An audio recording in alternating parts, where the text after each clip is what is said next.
प्रजाश्री news. आज हम बीजापुर के सिकंदर मस्जिद के बाजू शराब बाजार के पास आए हैं। यहाँ पे आज सुबह से इंक्रोचमेंट का काम चल रहा है।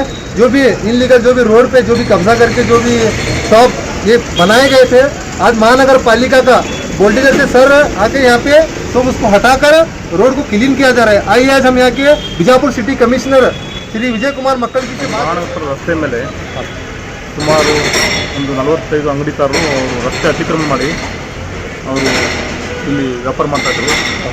ಅವರಿಗೆ ಈಗಾಗಲೇ ಮಹಾನಗರ ಪಾಲಿಕೆಯಿಂದ ಅವರಿಗೆ ತಿಳಿಸಿದ್ದೀವಿ, ಇಲ್ಲಿಂದ ಅತಿಕ್ರಮಣ ತಗೊಳ್ಳಿ ಅಂತ ಹೇಳಿದ್ವಿ. ಆಮೇಲೆ ಅವರಿಗೆ ನೋಟಿಸ್ ಕೊಟ್ಟು ತಗೊಳ್ಳಿಕ್ಕೆ ಹೇಳಿದ್ವಿ, ನೋಟಿಸ್ ಕೊಟ್ಟಿದ್ವಿ. ಆ ಪ್ರಕಾರ ಅವರು ಕೆಲವೊಂದು ಅಂಗಡಿಯಲ್ಲಿರ್ತಕ್ಕಂಥ ಸಾಮಾನುಗಳನ್ನು ತೆಗೆದುಕೊಂಡು ಹೋಗಿದ್ದಾರೆ. ಆಮೇಲೆ ಅದೇ ರೀತಿ ಇಲ್ಲಿ ಸಿಕಂದರ್ ಮಸೀದಿ ಇದು ಜಮಾತ್ನವರು ಸಹಿತ ಅವ್ರಿಗೆ ಎಲ್ಲ ತಿಳಿಸಿದ್ದಾರೆ. ಆ ಪ್ರಕಾರ ಎಲ್ಲ ಅವ್ರು ತಗೊಂಡಿದ್ದಾರೆ. ಬಾಕಿ ಉಳಿದಂಥ ಏನು ಶೆಡ್ಗಳಿದೆಲ್ಲ ಇವತ್ತು ನಮ್ಮ ಮಹಾನಗರ ಪಾಲಿಕೆಯಿಂದ ರಸ್ತೆ ಅತಿಕ್ರಮಣ ಕಾರ್ಯಾಚರಣೆ ಮಾಡಲಾಗಿದೆ. ಈಗಾಗಲೇ ಎಲ್ಲ ಅಂಗಡಿಗಳನ್ನು ತೆರವುಗೊಳಿಸಿದ್ವಿ. ಅದೇ ರೀತಿಯಾಗಿ ಈ ರೀತಿ ಒಂದು ಅಭಿವೃದ್ಧಿ ಕಾರ್ಯಕ್ಕೆ ಒಂದು ಎಲ್ಲರೂ ನಾವು ಧನ್ಯವಾದ ಅರ್ಪಿಸ್ತೀವಿ. ಅದೇ ರೀತಿ ತಮ್ಮ ಮಾಧ್ಯಮದ ಮುಖಾಂತರ ಸಹಿತ ಸಾಕಷ್ಟು ಜನ ಅವ್ರಿಗೆ ತಿಳುವಳಿಕೆ ಕೊಟ್ಟಿದ್ದಾರೆ, ಅದೇ ಥರ ಅವ್ರು ಸಹಕಾರ ಕೊಟ್ಟಿದ್ದಾರೆ. ಸರ್ ಏನು ಮಾಡಿ ಸರ್ ಫುಟ್ಪಾತ್ ಮಾಡ್ತೀರಾ ಈಗ ನಾವು ಏನು ಈಗ ಸದ್ಯಕ್ಕೆ ಅತಿಕ್ರಮಣ ತೆರವುಗೊಳಿಸಿದ್ವಿ. ಸದ್ಯಕ್ಕೆ ನಮ್ಮ ಸಾರ್ವಜನಿಕ ಓಡಾಡಲಿಕ್ಕೆ ಅನುಕೂಲ ಮಾಡಿಕೊಡ್ತೀವಿ. ಮತ್ತು ಈಗ ಅದನ್ನ ಚರ್ಚೆ ಮಾಡಿ ಏನು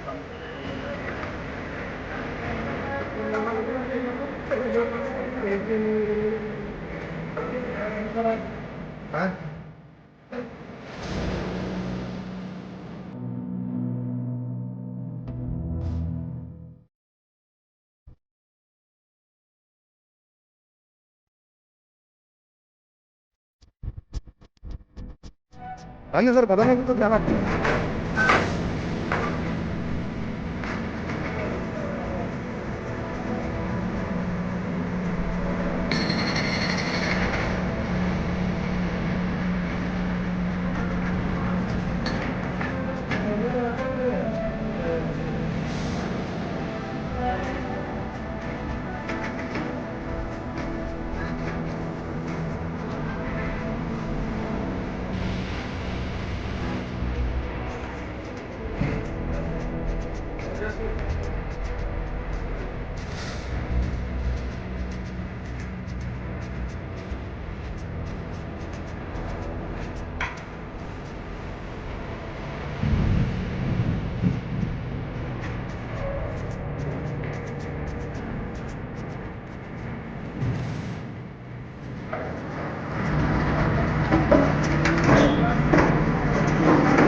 और खबरों को देखने के लिए हमारे साथ जुड़े रहिए। आपका अपना चैनल प्रजाश्री न्यूज।